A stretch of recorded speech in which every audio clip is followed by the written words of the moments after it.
games here on Thursday and Friday. But this is when the real action happens. It's Saturday. There's games from noon to late night after dark football. And the man who has no rival of his own because he's just been destroying them along the way. My co-host, Fresh. Fresh, how you doing, buddy? Paps doing great. Rivalry weekend is always amazing. Rivalry Saturday is intense from 9 a.m. when game day and big noon kickoff, pregame shows start all the way through. Just the jabbing back and forth, the fan bases all week. These games mean something to everybody, no matter what the records are. It's a special time. It unfortunately means the end of the regular season for college football. For most rivalry games, usually take place this weekend, but at the same time, it means these games mean a lot. And do you want to finish your season? Do you want to prevent a rival from going to a bowl game? Does it get you to a conference title game?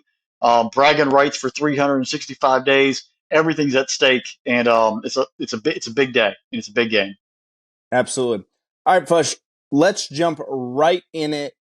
Folks, but before we head into any of our games, real quick, hit that subscribe button. It's the best way to help out our channel. And also hit the notification bell. Get notified every single time we drop a new video. We're cruising right along here, and we want to make sure that you're with us all postseason long, every bowl game, the college football playoff, and even when we move into the NFL postseason. But Fresh, like I said, let's jump right into it to the first game that we want to talk about, the rivalry game in the state of Kentucky. The Kentucky Wildcats, they're 6-5 on the year. They're going to Louisville to face the Cardinal.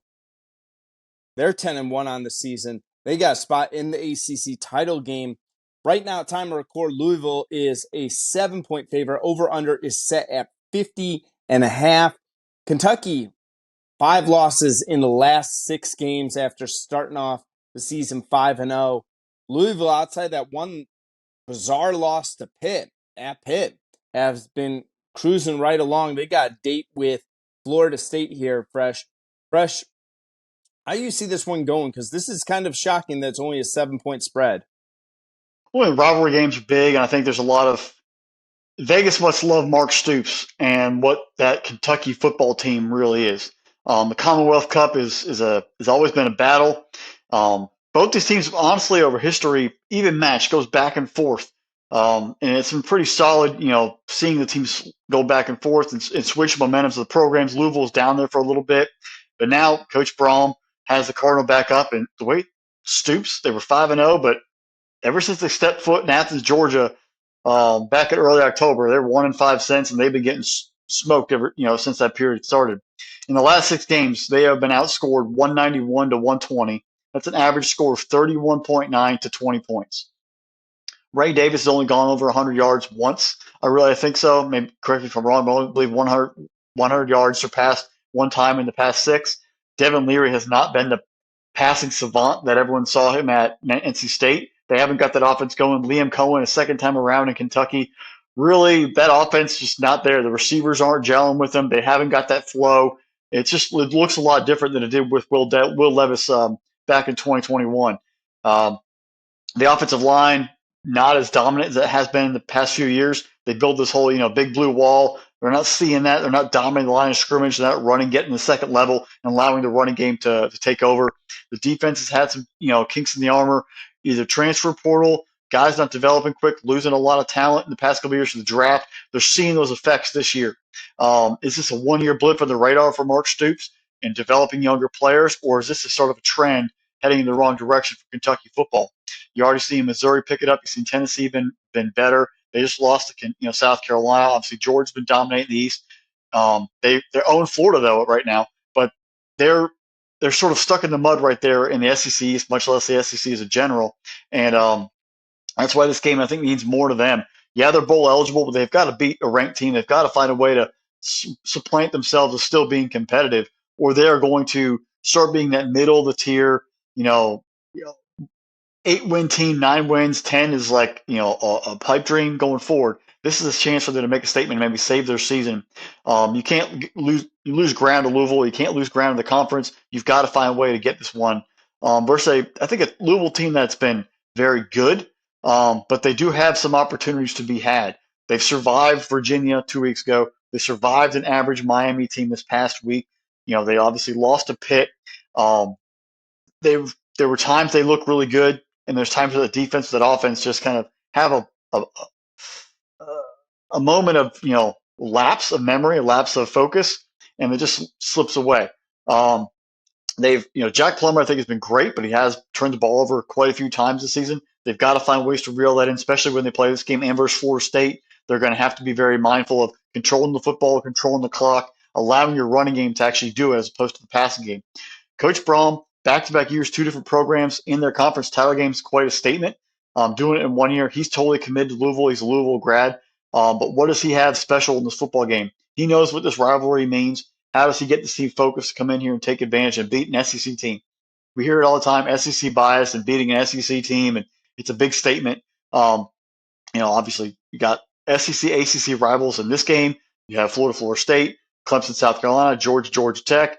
These are the four that people keep an eye on when those two conferences are battling for supremacy. You have a chance of getting one of those big check marks, and not only keeping momentum for Louisville heading into the ACC title game, but beating Kentucky, showing kids in the state and in that region, that South Ohio, Kentucky, Northern Tennessee, the whole Middle America region, that you're a dominant program and you're resurging, and come play for us in the future. We're building something here. This is a chance right there to make that happen. I think they're going to have to get that ball and run the football a lot to be successful against Kentucky.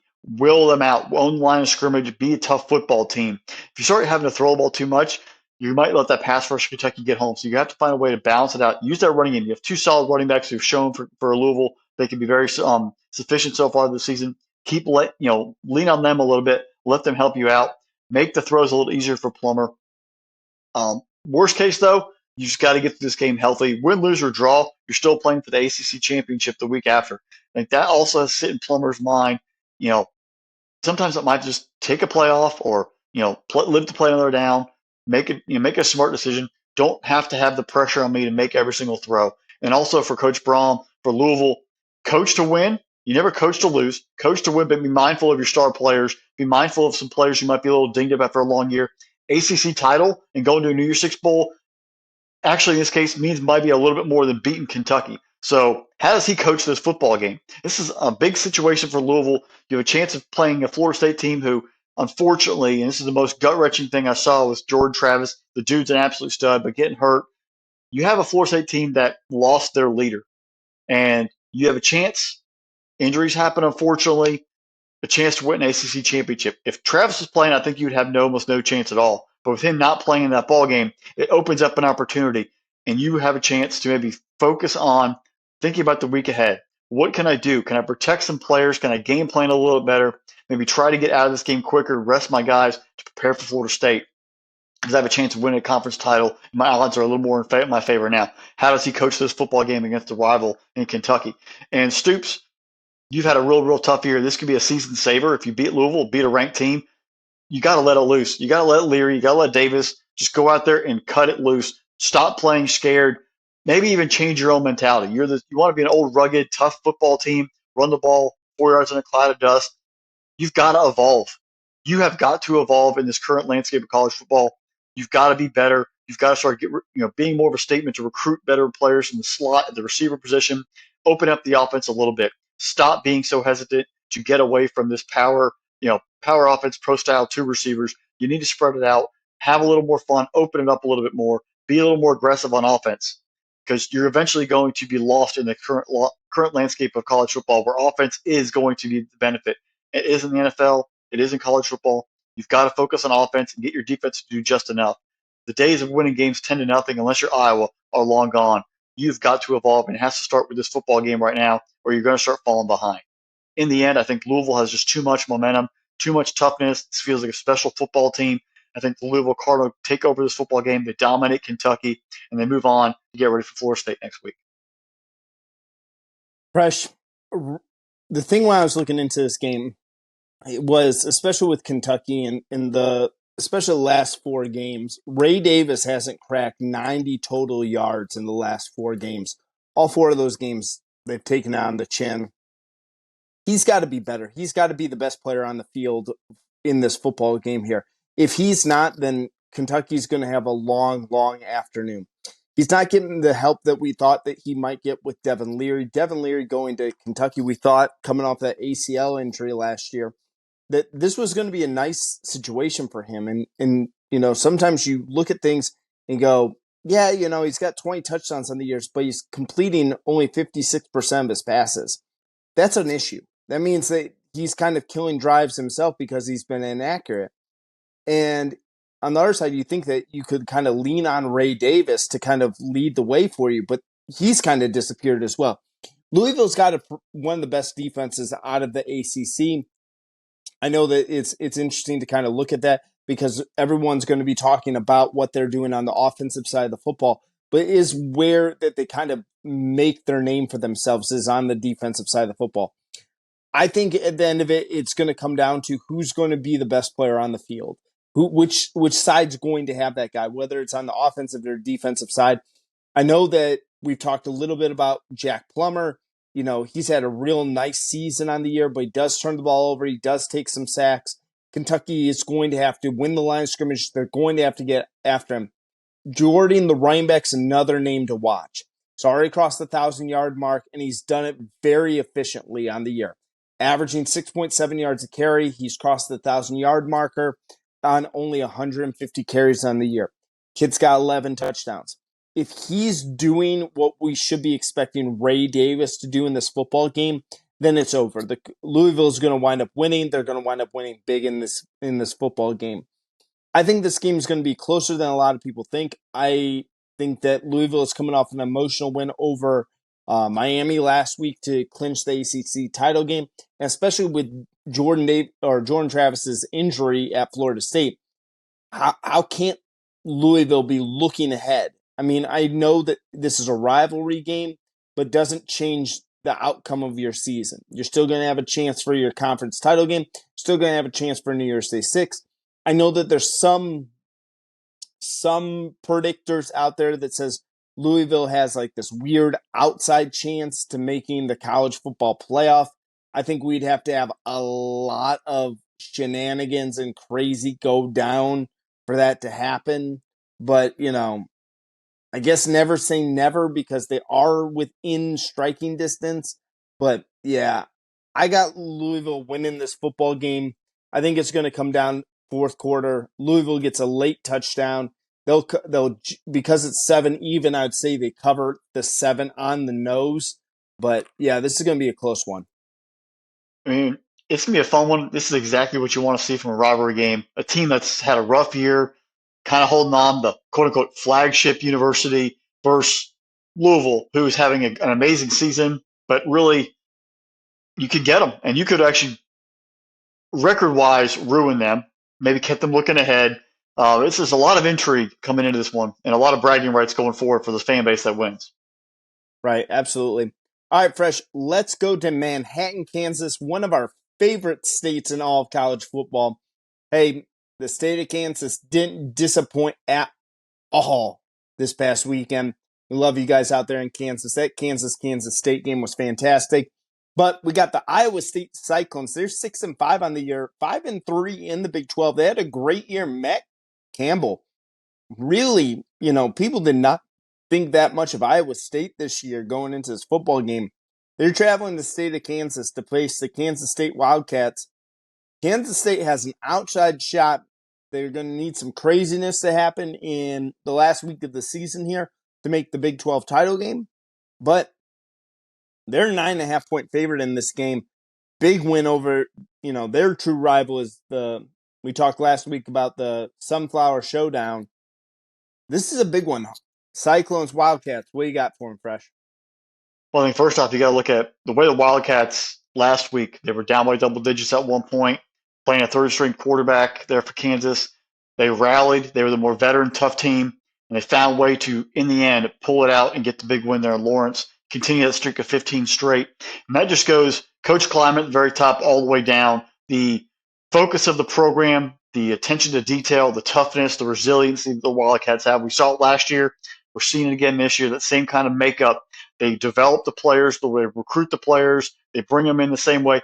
Very, very similar to what Coach Bill Snyder did way back in the day for the Wildcats, where bring in JUCO players, bring in walk-ons, develop, these kids. They don't care about 4 and 5 and 6 stars. They care about who kids are going to show up and work hard and play in the system and play for each other. And we're seeing that here again. And that's a very, very tough football team to defeat. And right now, they also see still have a very small glimmer of hope to defend their Big 12 title going into this week.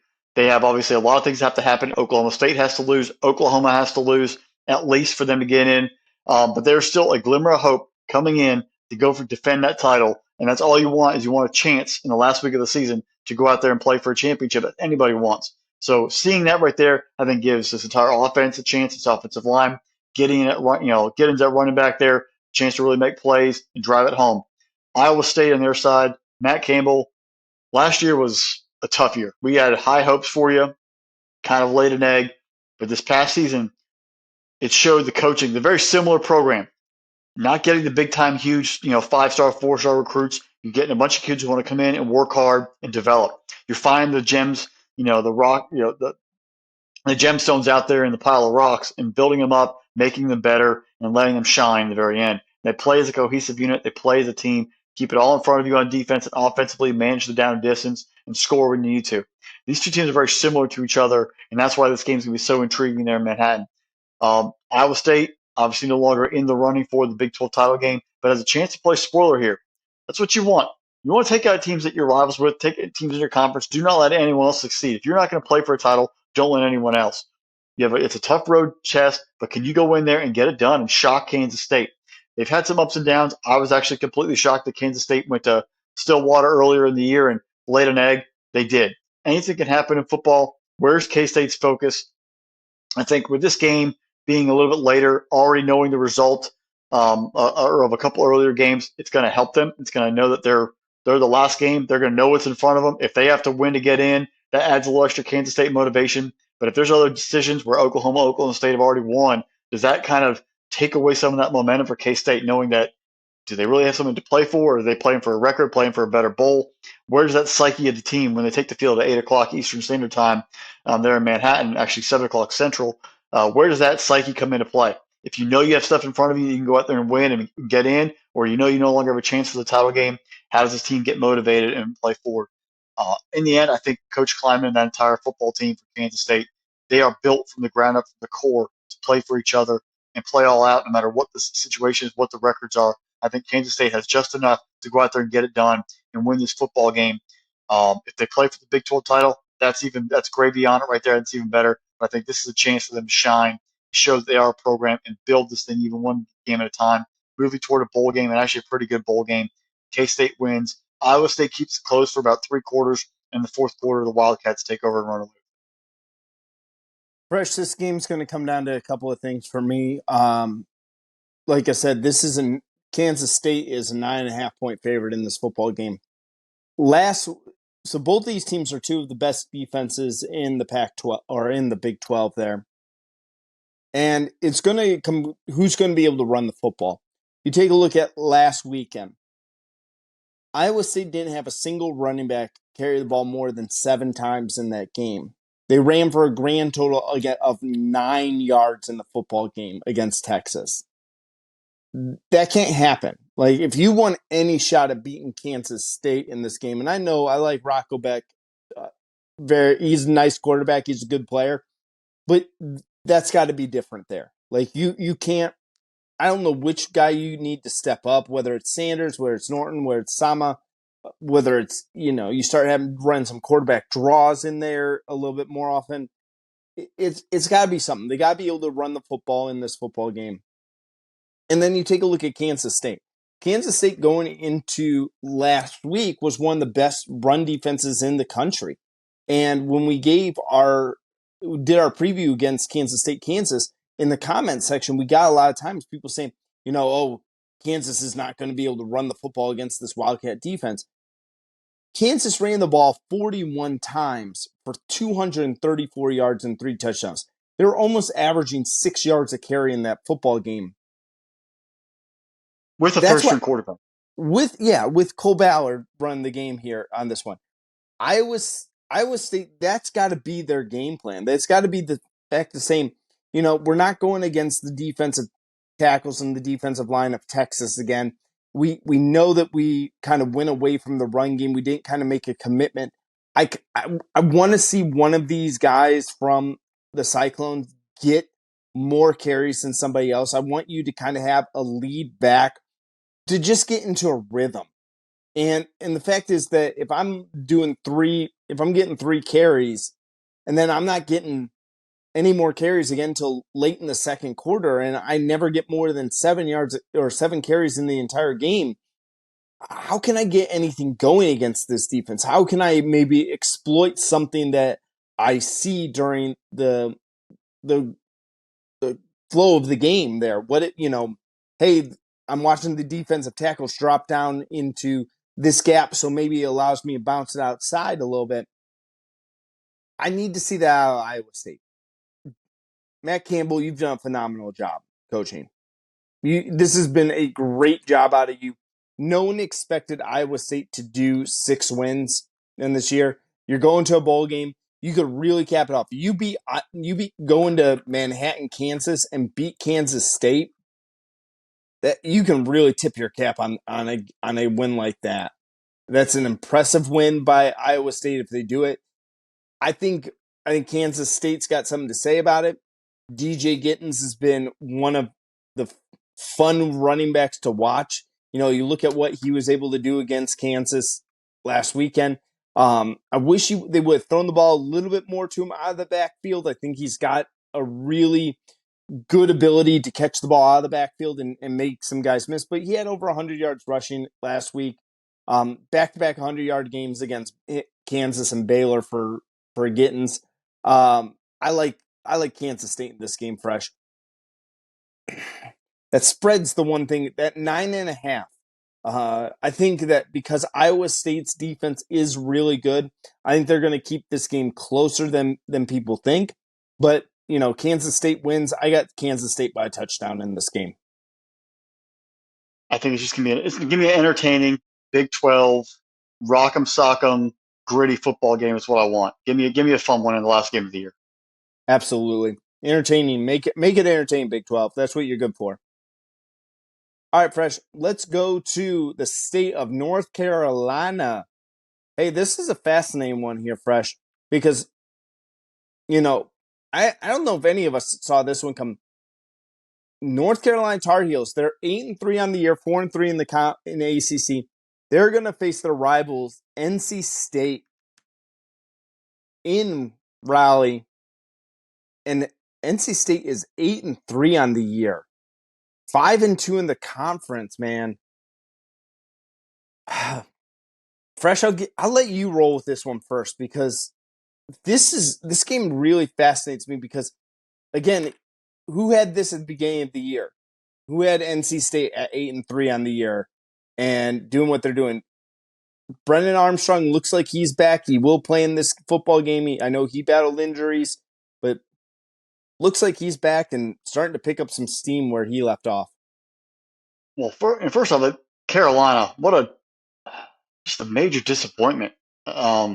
Drake May, obviously the whole Tez Walker situation of eligibility and whatnot, that whole went down during summer and into the first couple of weeks of the year. But we expected a lot more. You have the leading rusher in the country. You have a great quarterback. But still, it just feels like it's lacking something. You lose to Virginia. Right. You lose to Georgia Tech. Your offense is no-shows against Clemson on the road, against an average Clemson football team who's decided to play good football the past couple of weeks, and they've come back and turned it around. But you've no-showed. The defense actually hasn't been atrocious like it has been in the past. This is actually probably the best Carolina defense we've seen in maybe a decade. That's either says really how bad the defenses in the past were or how improved this is, but it's it is what it is, and you've wasted it. We expected a Carolina, Florida State playing for the title, and we're going to get Louisville. And you know what? Hats off to Louisville for being resurgent and getting through and getting where they need to go. But this is there's rumors about Mac Brown retiring. He'll come out in the 80, come out and saying it's not happening. I don't think it is. I think Mac Brown loves to challenge, but something's got to change there in Chapel Hill because this is just another underachievement that we've seen. We've seen ups and downs, and we're kind of waiting for that consistency from the Carolina, football team to really take the next step.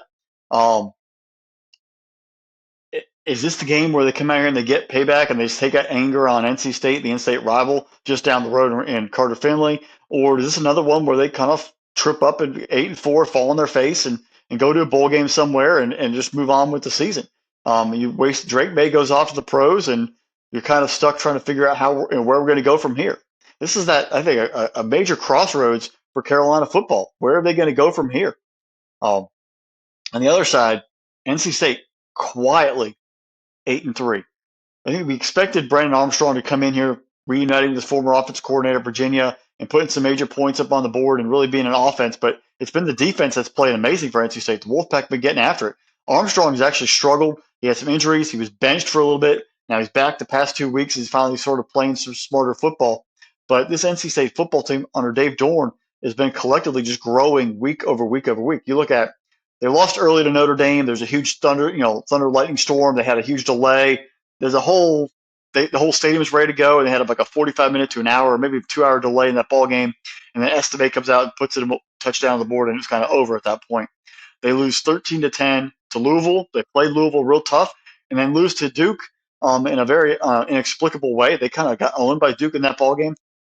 So it's other than that, they've actually played really good football. They've been very mindful. They took down Clemson, and they're focused. In these past 2 weeks, Brandon Armstrong, 18 for 26, 203, 2 touchdowns, 21 carries, 89 yards, 2 touchdowns. And then last week, 12 for 17, 113 yards passing, 1 touchdown, 15 carries, 96 yards, and a touchdown. The leading rusher for the Wolfpack in both those games.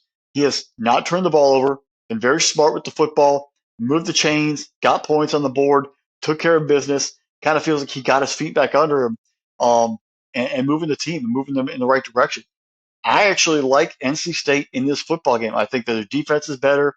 Armstrong is playing a little more focused right now at a better point. They're at home. It just feels like a game where it's a prove it game. 9-3 is a lot better than 8-4. Both these teams have a chance. 9-3 gives you a chance to go get that 10 wins. We saw in 2021 they were had a 9-win football team going to play in the Holiday Bowl, and then UCLA had some issues with COVID and whatnot. They had to cancel the game. They didn't get that 10 wins, and it kind of really stung with them and hurt them. I think they didn't really recover last year like we thought they were going to get that payback. This is your chance to make up for 2021. Get this 9th win, go to a bowl, have a chance to get the 10th win. Big opportunity right now for NC State. Brandon Armstrong, you didn't win much when you're at Virginia. I'm putting faith in you, and I'm putting faith in Dave Dorn and the Wolfpack. They're going to get it done. They're going to take out Carolina. Wolfpack all the way, a Wolfpack party. I'm going to say 27-21, a late drive by Armstrong to win it for the Wolfpack. And big things happen there in Carter Finley. And moving forward, I have a chance for a 10-win season. Fresh, this North Carolina State defense is pretty awesome. Take a look at what they've done on the year. 15 interceptions, but not a single guy has more than 2 interceptions in that defense. Like, that's remarkable. That means that the system that they have incorporated over there for the Wolfpack is really an effective system. And then you take a look at, if you start talking to yourself, okay, well, all right, if I'm UNC and I'm recovering from a Clemson loss and I'm not really meeting my expectations, I have to stay focused. I have to stay like, hey, just like you said, both of these teams will have an opportunity of a 10-win season. I think that means a boatload more to NC State than it does North Carolina. North Carolina had high expectations. Everyone expected Florida State, UNC in the ACC title game. NC State, people are going, man, if they win 7 games, good job out of you. Like, man, good. But, man, if NC State could get to a 10-win season, be huge. Be absolutely huge for that program there. I think it'd be huge for recruiting. It really shows because NC State, the one thing they've been up and down offensively over the 3 years of us doing this podcast here, Fresh. But the one thing David Dorn's done really, really well every time we've talked about NC State has been that defense. That defense has been remarkable. They've been lights out. They're an attacking defense right there. If North Carolina is going to win in this game, it's going to have to be Amarion Hampton has got to be the lead running back in this game. You see that Drake May is starting to run more in the last 2 games. He's having more carries. We talked about at the beginning of the year how he needed to become more of a pocket passer. I think that, you kind of slip back to the mean in this game. I'll be interested to see this one. I got NC State in this win as well. I don't know why. I feel like I feel like all the air is out of the balloon for the Tar Heels, especially, you had that big win in double overtime against Duke. Everyone's flying high, and then you kind of just against Clemson. So, NC State, you talked about they haven't lost since middle of October. They had back-to-back wins, even though they were at home, but back-to-back wins against Clemson and then Miami. There's something special going on there. Brennan Armstrong, I think he's going to remind that he is a pretty good quarterback. He might not be a great quarterback, but a nice college quarterback to really put a feather in his cap and at the end of his career. Yeah, I mean that's where I think extra motivation for him is. You know what? You've gone through some trials and tribulations. You put a bunch of numbers at Virginia on bad teams. You have a chance of being a true winner and going out there and getting something accomplishing from a team standpoint that you haven't done before. That's extra motivation to go get it done. And I'm excited to see what they can do on Saturday. Yeah, absolutely. All right, Fresh. Let's go down a little bit further down to I-75 there. The state of Florida. The Florida State Seminoles. They're 11-0. They have a date with Louisville in the ACC title game, but Jordan Travis is out for the year in a grotesque injury. That was a difficult one to watch. Florida and Billy Napier. I mean, Florida's fighting. They were 6-7 last season. The fact to go 6-7 last season and possibly go 5-7 this year, they're fighting for everything. Billy Napier's got to be a desperate man because that seat is scorching hot right now. He loses this game. I know that the old adage is, hey, we got to give coach 3 years to get their players in and get the system in. It may be bye-bye Billy by the end of this game. What you got for me, Fresh, on Florida State? Spread right now is Florida State on the road 6.5. Over under set 50.5. Look, folks, there's hot. There's Texas hot. There's also Florida August humid swamp hot. And that's about the level right here that Billy Napier's seat is at right now. It is scalding. Um, will Lagway actually decide to end up signing with the Gators or decide to decommit? They've had multiple decommits in the past few weeks to rival programs. For having a huge recruiting staff and having a massive coaching staff, they just continue to go backwards. They are game management is terrible. They have a lot of penalties. They are making dumb, questionable decisions. It's just like, where's the coaching? It all seems like they're just being held back by this coaching staff, actually, because the players haven't actually quit. The way they played versus Mizzou, they played a full game. I got to give the players credit. They could have quit a long time ago on this coaching staff because the coaching staff, between the defense coordinator being clueless and Billy Napier and his weird sometimes calls and timeout usage and whatnot, the players still keep playing. And so that right there is, there's something going in this program where they're still going to play for each other, but maybe not for the coaches. I don't know, but it's a weird dynamic where usually you see the players have already quit by now, and they haven't so far. So that's a statement to whatever's going on there in Gainesville, where at least the players have not quit on their team and on each other. And that's one little dynamic in this football game that might actually spur them to be competitive versus Florida State. Florida State has by far the more talented roster. We're not even going to have that competition because there is no competition. Florida State's roster is ridiculous, but Jordan Travis is the key to that football team. And that the most gut wrenching thing was seeing him go down because I want to see a Florida State football team at full strength in the playoff. I think everybody would want to see them either with whoever they're playing. That would have been a lot of fun to watch. How does this Florida State football team with their backup quarterback come in here, get themselves rallied together, and play at the same level? It's going to be interesting to see. It's going to be a short week. Now you're getting all the reps. How do you perform? Where does this running game come from? Offensive line, defensive line, in a rivalry football game with a lot of emotions, swelling up. How does this how does this come about? You're not playing in Doak Campbell in this football game. You're playing in the swamp. It's going to be a rowdy crowd. It's a rivalry game. And then you go to the ACC title game up there on a neutral site in Charlotte as a backup quarterback, now getting the first team reps. These are first experiences for you. How do you handle it? How do you keep the offense going? I'm sure you can throw the ball, but Jordan Travis, he uses legs. You don't have that same athletic ability, at least we know of, coming forward. So how does Florida use that pass rush to get after that? You don't have to worry about the quarterback breaking the pocket and getting taken off down the field. You can pin your ears back and go after him and get it. I think the Florida State needs to rely on the running game. Take it out of this kid's hands. Let him get comfortable. Do not put the game in his hands. If you do, you might have some bad results, or that also means you're down. You're forced to throw. Run the football, run the football, run the football. Give him easy throws to make. You don't need Coleman. You don't need Johnny Wilson to have 10 catches each for 190 yards and 3 touchdowns. You just need to go out there and beat Florida and survive and get on. Just like we said about Louisville, you have to survive and get to the next week. Hopefully avoid injuries. Don't try to show too much. You don't need to come out here and blow them out. Just survive this football game, get to the ACC title game, because then you still have things ahead of you. An undefeated Florida State, I think, still has a great argument to be in the playoff. A one-loss Florida State, you have no hope whatsoever. Whether it's this week or Louisville, it's done. You have to come in here and just get it done, take care of business, be smart. Do not let the emotions get ahead of you. Play for your fallen teammate, but do not let the emotions get too much of you. Florida, play for each other. Graham Mertz on your end, he's not playing this ballgame. You're working with a backup quarterback too. Run the football, run the football, run the football. Play action to Pearsall. That's all you can really. That's all you really have. That's what you have to focus on. ECN should have a big game. Get him involved early. Get him involved often. Get the ball to Pearsall. Florida State might want to triple cover him. Take him out. There's no real other true option, in my opinion, for Florida in that passing game.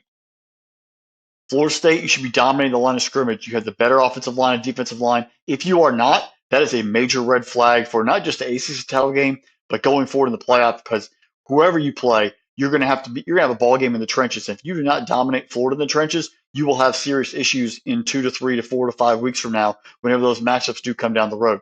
Do not overlook the Gators. Come in there and silence them early. Do not let that Gator crowd stay around. It's a night game in the swamp. It's a big rivalry game. Sometimes Florida State, you've been the lesser team. Big time Florida teams have come up to Tallahassee. You fought out. You had resilient efforts. And you couldn't get it done, but the crowd made a difference and made it a ball game. This is gonna be the exact same scenario on the flip side. Florida's the the down and out team. They're playing desperate. They need to get to a bowl game. They're 5-6. They're going to let it all hang out. Expect craziness. Expect weird trick plays, and also expect Billy Napier to make some bad decisions that are going to help you out. Take advantage of those bad decisions. Do not let them off the leash. If you do, you might pay for it and your season could slip away. Do not let the season slip away. Play for Jordan Travis.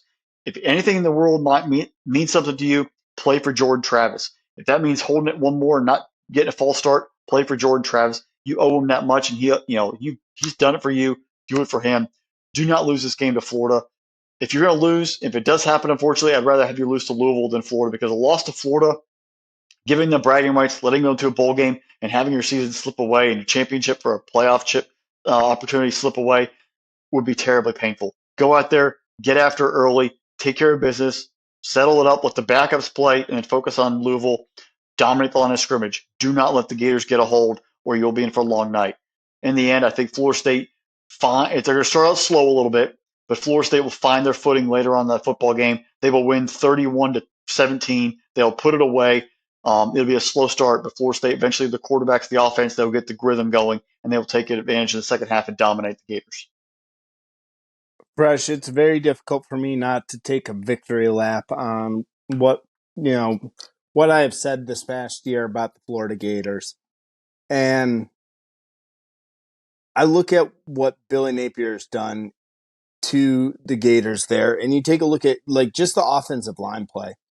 Graham Mertz is out for the rest of the year based on taking 31 sacks on the year. Now, Graham Mertz, people know how I feel about him as a quarterback. He's not good. I think he was getting a lot of garbage time touchdowns and a lot of garbage time yardage and stuff. He complete passes, but wasn't really making the team better, and especially sitting at 6-5. But you look at what you still have, and the Gators are still dangerous in this game, especially to Florida State. You take a look at what Max Brown did. He offers a little bit different of a type of quarterback play. He is more of a dual threat quarterback than Graham Mertz was. But Graham Mertz was probably a little bit more of a better passer overall, better pocket presence. He popped into a game. Missouri didn't have any film on Max Brown. He kind of caught them by surprise. Florida State's going to have a whole week to kind of prepare for this kid and see what he's able to do. It's got to be Johnson Etienne if Florida's going to want to win this game. You're at home, you're in the swamp, run the football. Run the football, run the football, run the football.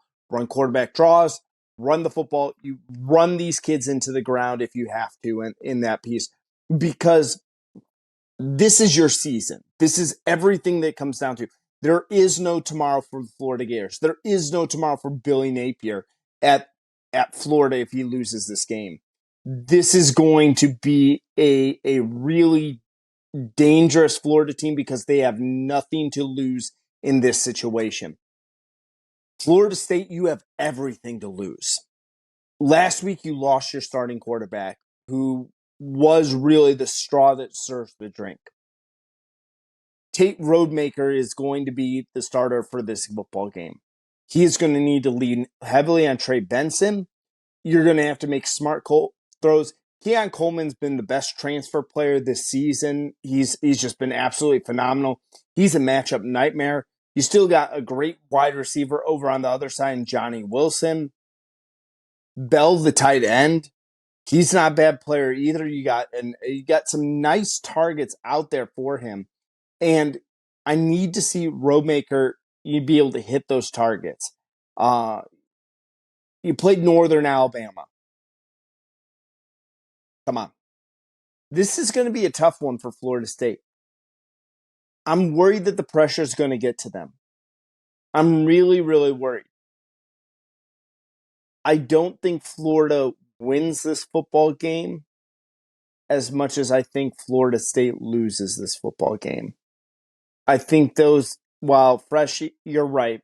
I really hope the Seminoles can get behind a plane for Jordan Travis. I really do. Because I'd rather see the Seminoles win this football game. But I know how devastating that was to lose Jordan Travis. And that's respect to what Jordan Travis is able to do. I think that Florida State is walking into the swamp as a wounded animal, and the Gators are going to get him on that one. I think Billy Napier still is going to wind up losing his job this year. I don't think that he is going to be the head coach of the Florida Gators. 6-7 and 6-6 and going to a bowl game is not acceptable in Gainesville. Like you went to this from Dan Mullen, who was much better at Florida than Billy Napier. This is unacceptable. Florida should be one of the marquee jobs in the SEC, and it's not. It's not. It's a joke of a program right now. They have talent there, but it's not good enough to win games. It's not good enough to be competitive in the East.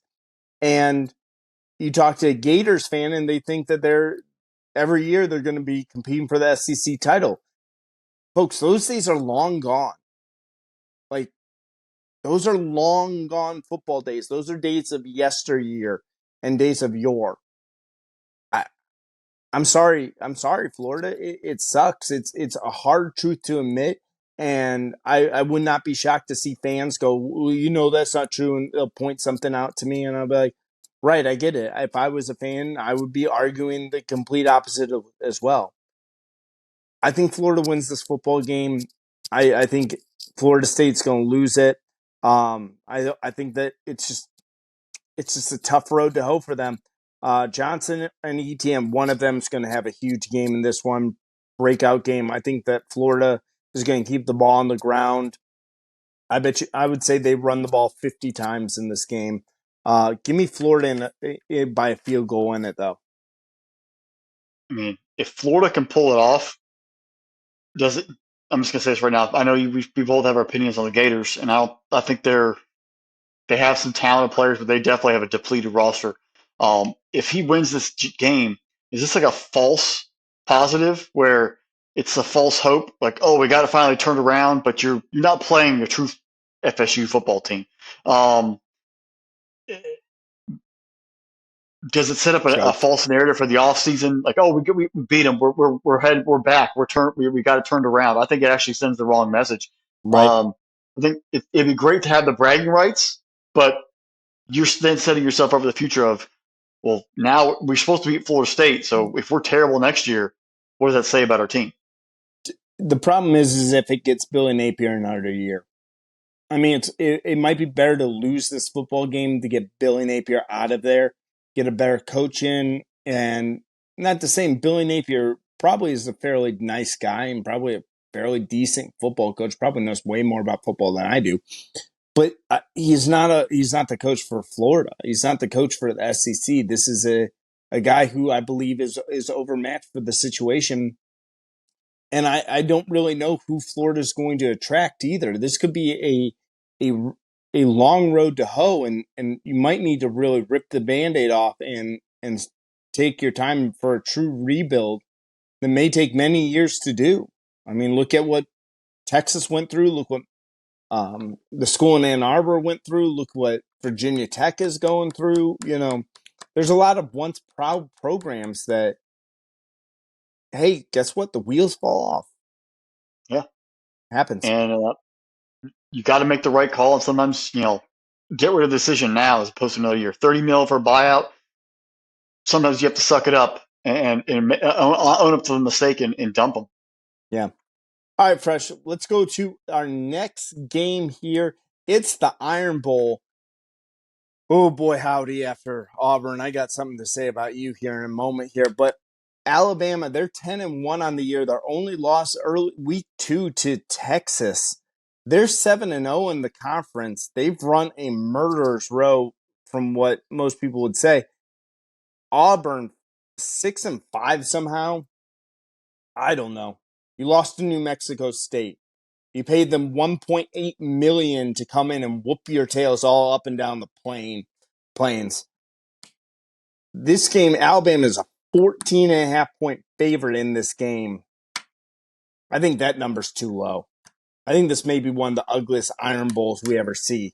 Fresh, I'll turn it over to you, buddy. What you got for the Iron Bowl here? I mean, this is a 6-5 team that's not been pretty. I mean, they've been competitive in some football games. They played tough versus Georgia. They played tough versus Ole Miss, both at home, by the way. But on the road, they've been junk. And then you just lose to New Mexico State. You didn't just lose. You, you had it dropped on you. You had it dropped on you hard. You got stomped by double digits. And actually, it's no resolve, no resiliency, no wake up moment. That's on coaching. You should be getting your guys prepared more for more for these cupcake games late in the season. You should be keeping your team focused as opposed to just sort of milking and walking yourself through it. I'd be like, hey guys, pay attention, pay attention, pay attention, focus, focus, focus. We've got to get better. We're not a 10-win football team here at Auburn. We can't afford to be losing these football games. And you go out there and you lay an egg. Were you looking that much ahead to play in Alabama?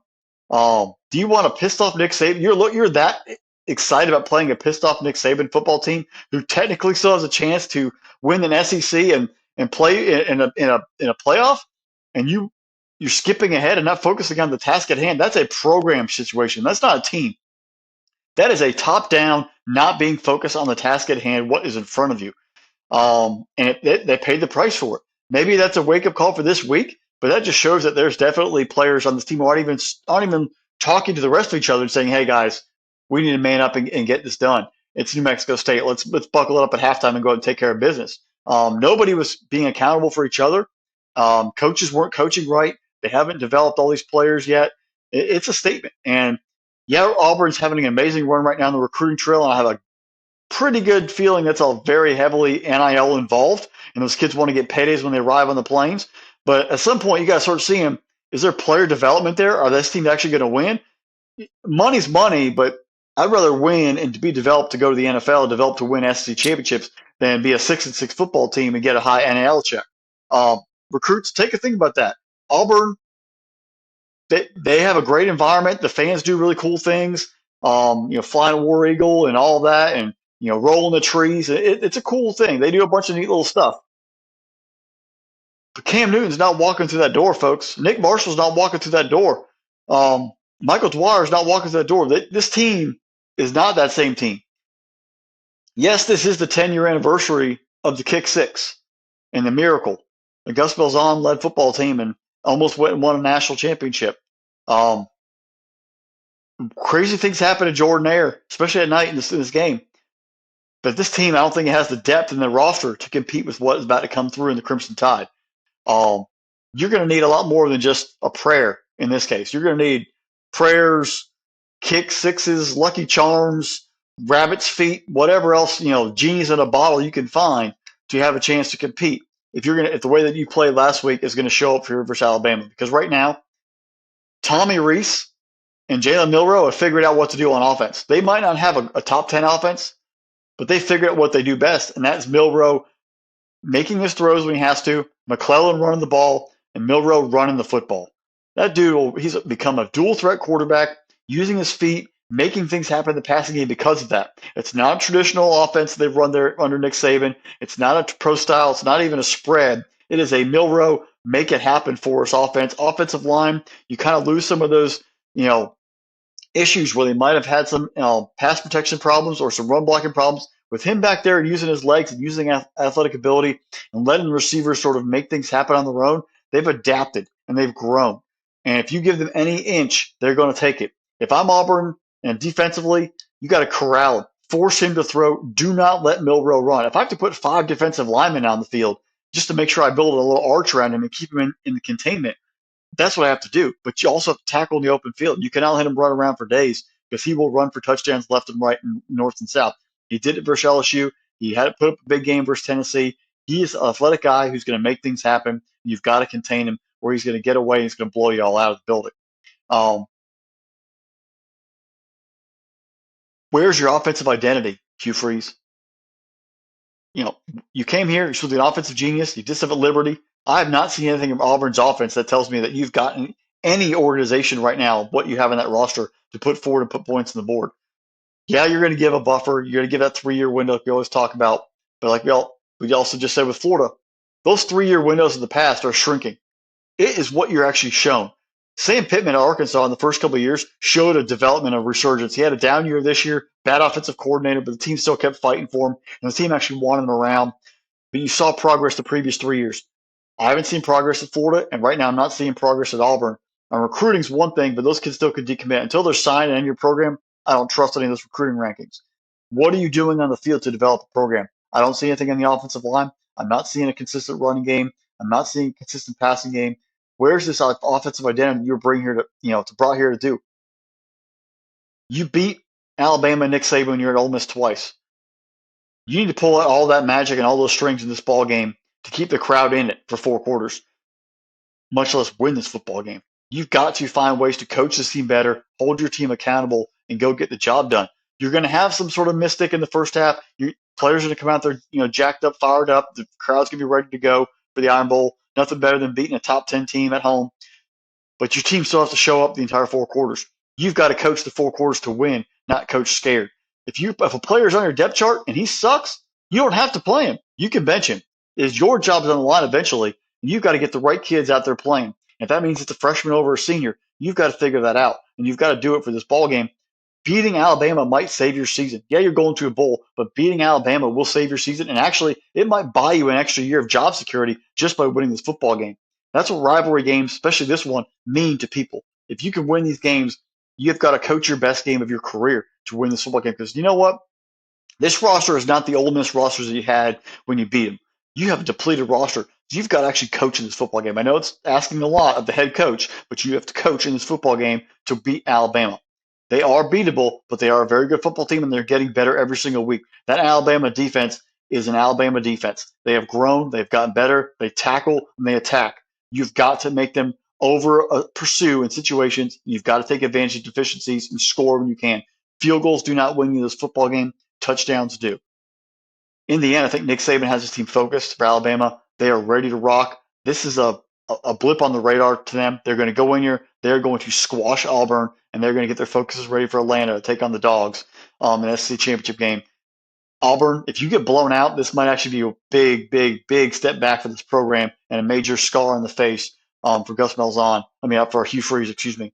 But you have got to at least have this team show up. If Auburn shows up and shows some hope, that's positive for the future. But if they get curb stomped and they get destroyed by Alabama, might want to start reflecting who you hired and where this program is going in the next few years, because it could get ugly from here. Fresh, I told you a couple weeks ago, Auburn is not a good football team. They aren't. There's no folks. If you're an Auburn fan, you want to tell me that why Auburn's a good football team in the comment section. By all means, go ahead and tell me what it is. They're 6-5. They lost to New Mexico State. We paid $1.8 million to come into your home stadium, into Jordan Air, and for them to beat you and beat you very badly. Pay that man. Pay that man his money. That's all I could think about was John Malkovich from Rounders. Alabama is going to do absolutely boat race Auburn in this game. And I think the 14.5 is very, very low. Jaden Milroe, yeah, was he a flawed quarterback to start the year? Absolutely.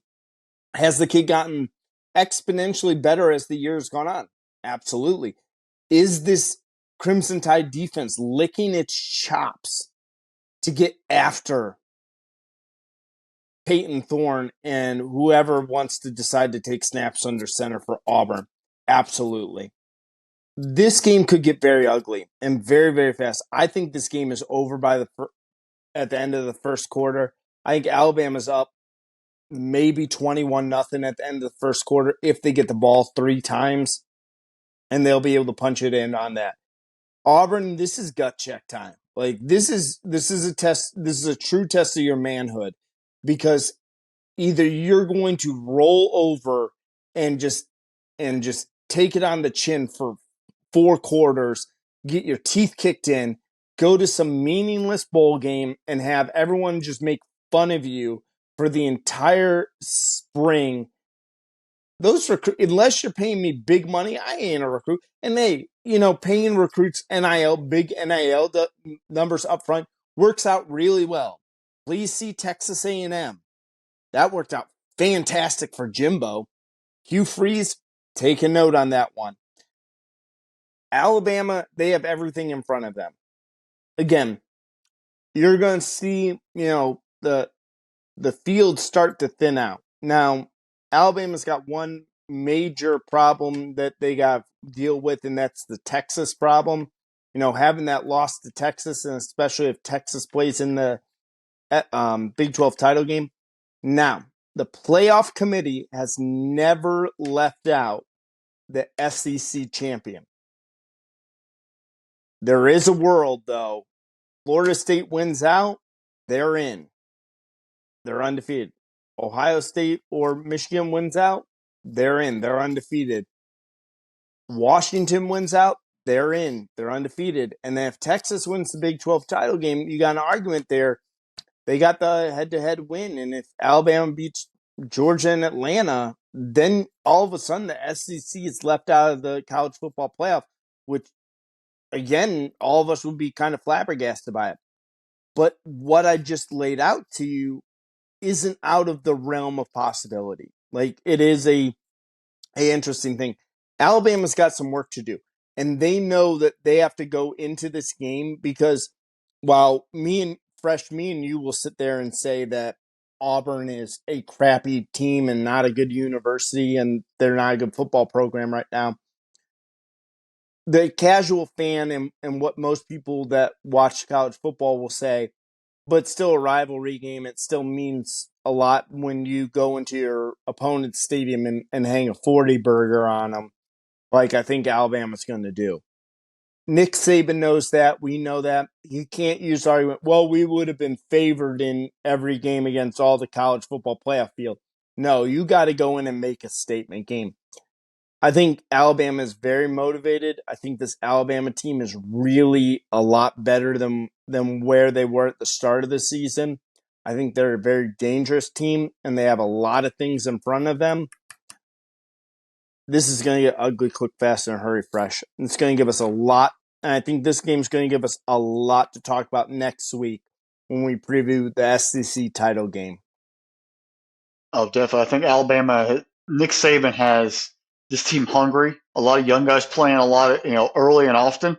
I think that just shows that They recruit the right kids. They recruit kids who want to work and want to play football, and they play the right way. And I think even Saban decided, you know what, I'm going to put my statement and my stamp on this team a little bit more this year. I'm going to have to be more involved in these meetings than I've had in the past because obviously early on, Reese and that entire offense, they weren't clicking, and the defense kind of had some holes. He came in there, he laid the law down. It's like, this is who I am. This is how we are going to be. We're going to do it this way, and they've responded, and they're seeing the rewards right now of just going in and taking care of business week after week after week. Absolutely. All right, Fresh, let's go to the rivalry that's only referred to as the game. This is a battle between, this is one of the matchups that we have been waiting for ever since last season. We've been waiting for this one since the schedule came out. We know that it's going to be played every single time on the last Saturday in November. You take a look, Fresh. This is the type of rivalry game where people have toilets painted and the opposing team's colors in their houses so they can take a number 2 on the school logo at all times.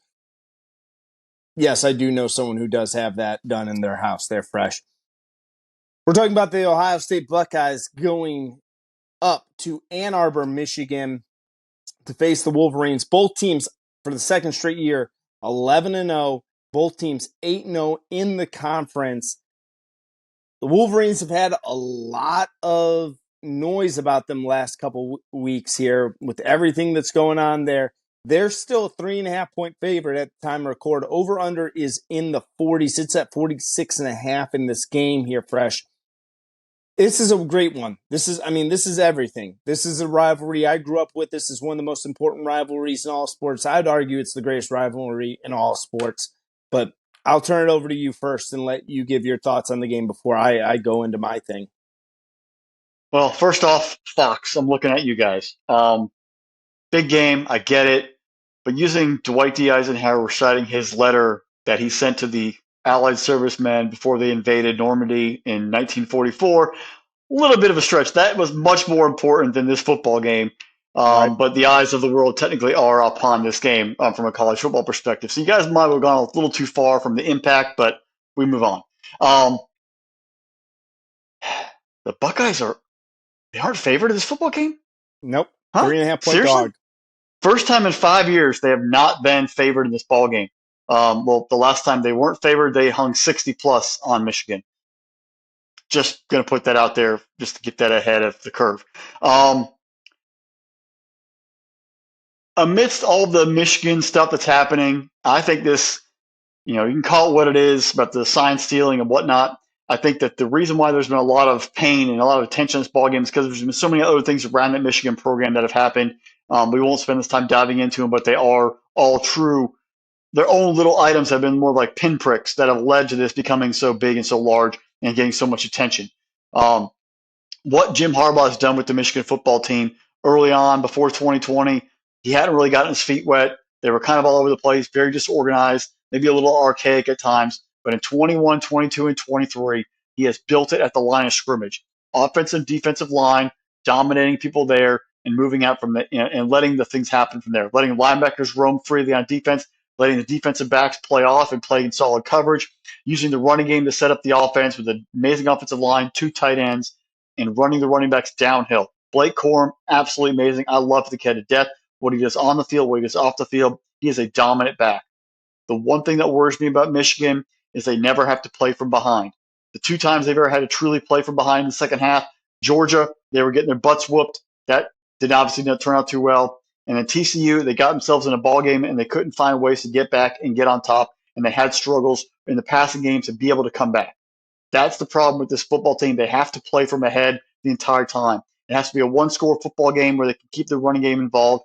If you put them down by 10 plus in the second half, J.J. McCarthy and that passing game are not efficient enough to lead a comeback.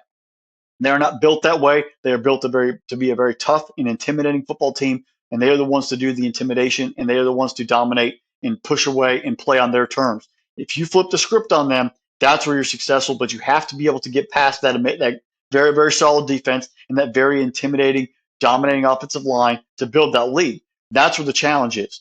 They own you at the line of scrimmage, and you cannot allow that to happen. If they dominate the line of scrimmage, they will run the ball, take the air out of the football, kill the clock, put points on the board, and eventually just let that sort of build slowly. And before you know it, you're trapped and you're suffocated, and the ball game is over. Michigan just wears you down physically, and you win. That's what Harbaugh's done to build this football team. You've got to find ways to get past that and break that down. Whether that means attacking that secondary, hitting big plays early. You cannot play on their terms. You've got to be able to get creative with your offensive defense and fight back. This year, Ohio State's defense, absolutely tremendous. 2 years ago, they were atrocious. They were much improved last year. This year, they are a force to be reckoned with. And they are forced to compete with what Michigan has offensively. Blake Corum and Edwards at running back, that offensive line up again for another Moore Award. A host of players, the receivers and the tight ends, nobody, unless you're a diehard Michigan fan, nobody knows who they are because they're never actually needed to make a big play in a ball game. They have not had to show up and become a major playmaker. They are there out of the play action game. They are there to get a couple first downs here and there, but they are built differently. If Ohio State is going to win this football game, they have to own the line of scrimmage. They're going to have to play ugly and play nitty and gritty, play old school, and force them to throw where the Ohio State secondary becomes playmakers and they can actually allow it to go down. You've got to own the line of scrimmage. You cannot let those pulling guards get out. You've got to be able to hit the gaps and take out the running game and force McCarthy to throw the football and put him in situations where he's throwing not just in an even football game, but third and longs or in situations where they are down by multiple, maybe 10, 14 points in the second half where they have to make throws. They have to make big throws with time of the essence. That's how you beat them. You've got to turn the tables on Michigan and force it. And it's not easy. I'm not saying it's easy. I don't care if they already know what your plays are, you know what their plays are or not. You still have to execute when it comes down to the end of the football game. Can J.J. McCarthy make big throws when the game's to the line? Or does that Michigan offensive line, that running game, be able to dictate early on and push Ohio State out? McCord, on the Ohio State standpoint, you got to show up a lot more than you did in South Bend versus Notre Dame. You're very fortunate late in the football game. Big time throw on third down. You almost had an interception there that could have killed the ball game, but you survived through it. You worked through it. You won. You're gonna have a bigger, tougher test in this ball game. It's gonna be louder. The intensity is even more. Because honestly, if you lost to Notre Dame, you could have made up for it by winning this football game. But if you lose this ball game and you have a bad outing, it's gonna be a lasting impression that everyone's gonna have on Ohio State. You've got to come out here, play within yourself, play within the offense, trust your playmakers, trust the running game. You obviously have, if Mbuke is healthy enough, we'll see if he actually plays. But you have, obviously, Maserati Marv, as we're going to hear a lot on Saturday afternoon. He's going to get double covered. Who else do you trust in this offense? You can't force everything to Marvin Harrison Jr. As amazing as he is, you can't do it because against great defenses, you're going to become a follow-up. You're going to fall victim to the trap, and they're going to find ways to get you. You've got to become more dynamic in your passing game and more dynamic in your decision making. Who else do you trust in this offense to make decisions? Whether it's your tight end, who you obviously have a good relationship with and you've made a bunch of throws to in key situations, or the other receivers on this team, you've got to become comfortable with all of them. Because if they take away Harrison Jr., who else are you going to find in key situations down the stretch? This is going to be a tight ball game, and just one turnover could be the determining factor late in this ball game or even in the game at all, and switching momentum, taking it away from you, allowing Michigan to get on a run. McCord, you've got to be focused. This is a huge start in the big house, a lot of momentum, a lot on the line, playoff spot in the Big Ten title potential implications. There's a lot there. You're not C.J. Stroud. I'm not saying you have to be C.J. Stroud. You're not Justin Fields. I'm not saying you have to be Justin Fields. You have to be McCord. You've got to be yourself and manage the ball game. Do what McCarthy does. McCarthy does a great job of managing it, understanding the defense, putting the offense in the right spots, making the right throws on third down. You've got to do that. You don't have to throw for 1,000 yards in this ball game. You've got to find ways to get conversions on third down. Be smart with the football. Do not let the game become too big. Trust your offensive line, trust your running backs, and get that done. Ryan Day, coach to win this football game. The way you coached versus Georgia, coach to win this football game the same way. If 3 losses to Michigan in 3 straight years, that's gonna be a big stain. I'm not gonna lie. Like I don't care if you make the playoff, people are still gonna say, but you've lost to Michigan 3 straight years. You beat the trash on for a while. You talk trash when the 2020 game was canceled. Maybe you said maybe they did it for ulterior motives using COVID as an out. Who knows? But there were comments made after that ball game, and since then you have not beaten them. You've got to do it this year. Both these teams, great situations. Both top 4 have had very dominant metrics-wise seasons all here. We just talked about one-loss teams with Alabama. If the loser of this football game, if you get blown out or don't look very good, the committee starts comparing resumes and what they've seen lately. I'm not sure it's a shoo-in that both teams get in regardless. You've got to come out and take care of business. On the other side, Michigan coaching staff, obviously you're missing Harbaugh. He's been involved in practice. Do not coach like John Harbaugh. Coach like yourself. Because sometimes maybe you disagree at one point maybe with the Harbaugh's decision during a ball game. You can't think about what would Harbaugh do because then you spend too much time thinking and not reacting. You only have a split second. Coach to yourself. Trust your players. Trust your organization. Go do out what you have to do. Your coach is on staff for a reason. Don't overthink it. In the end, I think Ohio State finally has the defense that can supplant and balance out their offense in this football game. I think they have a lot of passion, enough energy, and I just don't trust if this game got into a shootout that J.J. McCarthy could handle it. I think the defense for Ohio State is the difference. It is going to be an ugly, old school, nasty, grinded out ball game. The Buckeyes win 23-20. It will be ugly. It will not be flashy. It will not be sexy, but it'll be old school Big Ten football late in the fall, and that'll be worth watching all on its own. Fresh, this game is kicked off in high noon in Ann Arbor. And I go back to my time growing up in northern Ohio, just outside of Cleveland, a little town called Vermillion. And it's going to be cold. It's going to be gray. The wind's going to be whipping. And, you think about all of the things that go through this. In the 90s, it was all about the Wolverines dominating the Buckeyes throughout, the John Cooper era. Then Jim Tressel shows up and makes a key point that it's going to be a little bit different. And he has a very good record against them. And then you take a look at what Irving did when he came in and how he never lost to the Wolverines.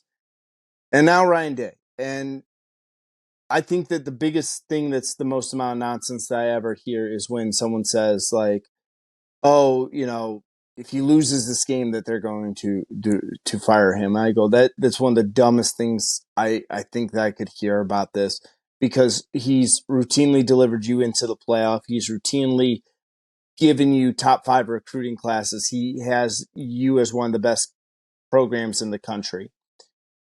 I don't want to hear an argument for any other coach other than Ryan Day in this one. For Ohio State to win this football game, it's going to have to come down to TreVeyon Henderson. I think that that's going to be the key factor. Can he run the football against this Wolverine defense? That's going to be a huge, huge part of it, because if the Wolverines are going to have to double cover Marvin Harrison, and then they also got to worry about Cade Stover and Emeka Egbuka on the other side there, that should open up running lanes for TreVeyon Henderson. TreVeyon Henderson's also a really good wide receiver out of the backfield, and that should also provide him an opportunity to get in space. These are the 2 best defenses in the Big Ten. This is something that you get to go against. A couple weeks ago, when the Big Ten decided to suspend Harbaugh and kind of put him out for 3 weeks, one of the things I said prior to the Penn State game is that I felt that decision really, truly galvanized the Wolverines. I think it galvanized the team. I think that they came out and played with a lot of energy. And especially with them kind of the us against the world mentality, and said, well, we're going to fight this. We're going to fight this. And then all of a sudden, last week, they come out and say, well, we're going to accept the suspension. And that does come into play in my mind for a little bit, because I think that if they were still fighting that, they would have this whole us against the world mentality. And that's very, very dangerous to go against. Very dangerous against a team that wants to just punch you in the mouth time and time again. You look at what Blake Corum's been able to do. I know he doesn't have the yardage they had in years previous, but, the kid's got 20 rushing touchdowns on the year. Donovan Edwards has been a nice spell back for them. Roman Wilson has been dealing with injuries all year. He went out during that Maryland game this past week. We'll see if he's going to play I was looking really quick to see if they have any update from him. Right now, they say that everyone who's injured is expected to play, but the Wolverines lost some of their offensive linemen in that Maryland game, and that's going to play into having a huge impact if they're not able to run the football. They have to run the football against Ohio State. Blake Corum has to do Blake Corum type of things. Donovan Edwards has got to do something on his end to break something big. You're right, Fresh. You know, they want to say with JJ McCarthy and, his Heisman campaign, but then they've taken the air out of the football in the second half the last two games with him. It, that's not how they're going to do. As much as I really want to just kind of go, yeah, there's a part of me that goes, yeah, but the Wolverines have looked really good all year long, and they're going to be one of the toughest teams that the Buckeyes are going to play all year long. I mean, even getting into the playoff, there may be three teams in the entire country that's going to present this type of challenge to Ohio State. And you go into the fact that you're going into Ann Arbor. This is your rival. There's a lot of anger towards each other right now. I mean, there's a lot of vitriol between these two programs. This is the most hated I've seen it for a while here, Fresh. And I can't discount that because on Saturday everyone's going to come to play. Everyone's going to come to play no matter what anyone wants to say. You want to point out and say there's this advantage, there's that advantage. I'd say this. I would tell people I wish it was still open. I wish I would tell people if you're in Ohio, grab you some Dairy Dock ice cream. Go out if you're going to meet halfway, go to Toledo, get yourself some Tony Paco's hot dogs, and lock yourself in for 3.5 hours of tough, hard nosed football, because that's what this game's going to be. Kyle McCord, you could be the hero, you could be the GOAT, man. You could be one or the other in this game. This is the game where legends are made. This is the game where you could be an absolute legend in this football game. Same with you, Henderson, Harrison, and the same thing goes on the opposite side. Corum and Edwards and McCarthy. You know, you think about Edwards or you think about McCarthy. I'm sorry. If the Wolverines win this football game, guess what? He's 3-0 against Ohio State. Goes off to NFL. It's very rare for a Wolverine quarterback to be able to say they're 3-0 against the Buckeyes. And that's huge for them. That's huge for recruiting. That's huge for everything else. And we kind of agree that this is kind of the Big Ten title game. We think both these teams are going to go over and stomp the mud out of Iowa next week. So this is to get into the playoff. And this is also, I can't foresee the Big Ten, whoever is the Big Ten champion, being rated anywhere lower than the number 2 seed in the college football playoff ranking, depending on what happens in front of them. But yeah, this is going to be the game that comes down to it. If Ohio State isn't victorious in this game, don't overreact, folks. Again, it's going to suck, and I'm going to not like it myself. But the idea of comparing Ryan Day to a one John Cooper is nonsense in itself, and the fact that you have a really great football coach. You have a great head football coach and a great guy that I would keep around in Columbus. He'll figure it out sooner or later. I think he's going to do this. I can't pick against my Buckeyes in this game. I'm not extremely confident in this pick, but give me Ohio State in the football game. I'm going to say it's going to be an instant classic. Give me 31-27, classic football game. Ohio State figures out a way. They'll sing Carmen, Ohio in victory formation while the entire big house flips the team the bird as they're walking into the locker room. Well, obviously, your brother-in-law and a good friend of mine is our legal eagle, our good friend, is a big Michigan fan. I think I mentioned it to us a couple weeks ago, which they should have just settled with Michigan and said, you know what? We'll drop all these charges if you guys just take Toledo back. We fought Right. for it back in the day. Like Toledo should be like, you know what? If you guys are willing to take Toledo, just take it back, take it off our hands, make it Michigan again. We'll call this even, and we'll dust off and go away and play football. I think that would have been a great resolution. Um, the only question though is where would they have turned that rocket? Because right now it's aimed at Bowling Green, where they've aimed that back somewhere else. Who knows? But I think that would have been a very civil way of getting back to it. You know what? Take care of old problems, resolve it, give Toledo back to Michigan, and we all move on to our it's a football season and we have fun with that. But that would have been a great little comedic resolution at the very end.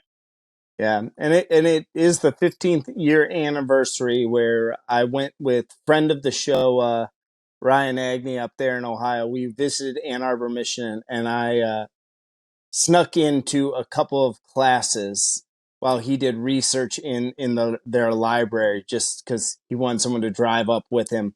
But yes, I did it. I did sneak into the back of two lecture halls for the Wolverines and sat in the back of them and got to see what type.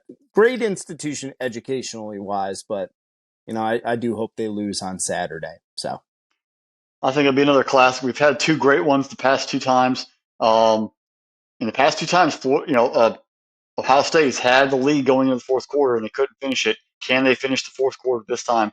Are they stronger? Are they deeper? And that defense, can they get a turnover? I'm really looking forward to it. I am too, Fresh. It's going to be a great one. And hey, it's been this is weird. It's the end of our regular season, and it's wild to think that we've gotten to this point. It seemed like only yesterday we were sitting there talking about week one and all the great things that were going to come out for college football. We're right at the rivalry week, which is the best week of the year, and we're going to the conference title games next week. But can't believe it goes way too fast. But it's the holiday season, and we get to go bowling, dude. Yep, we got to go bowling. Can't look ahead to championship week yet. We got a lot of fun matchups this week. Enjoy it, everyone. Watch your football. Enjoy your time with your family. The food. Don't shop too much. Use Amazon. It's a lot easier. But it's just cherish it, because those days in late February, March, especially if your team doesn't make the NCAA tournament, you're going to wish you had football on. Yeah. Well, before we go, special thanks to our producer, Drew. Hey, folks, if you don't follow our producer, Drew, on social media, or if you don't check him out, without him, this whole season wouldn't be possible. He's put a lot of this stuff together. He's the guy behind the scenes. Without him, we wouldn't even be sniffing where we are today. So special thanks to him. He's the best in the business. We couldn't ask for someone better than him. Make sure you're visiting spinnablesports.com, because the Irrational Confidence Podcast is part of Spinnable Sports. So make sure you're going to spinnablesports.com. Follow us on social media. Like, subscribe wherever you get your podcast from. Hit that notification bell. Hit that subscribe button. Best way to support the channel without actually, doing anything financially to support us, because, that's free. So, folks, it's a ride, and thank you for joining us with us. We're not done. We're going to keep Mm-mm. going this season. We'll still record, but hey, it's weird to think that college football regular season's finally over. But Fresh, there's still one more game that we're both looking forward to in a couple weeks. That's one of our favorite ones to talk about. Oh, yeah, 2 weeks from now. Just putting out the uniforms now and on their teasers, but Army Navy, great game, bigger than all of us. Can't wait to that preview. But we also have the championship game weekend next weekend. A lot of big games coming up in December and January. All right, folks, it's been one heck of a ride, and make sure you tune in. We'll keep it rolling. But with that, I'll leave it over to you, Fresh. Everybody, happy Thanksgiving. Enjoy your time. We'll talk to y'all later. Bye, y'all.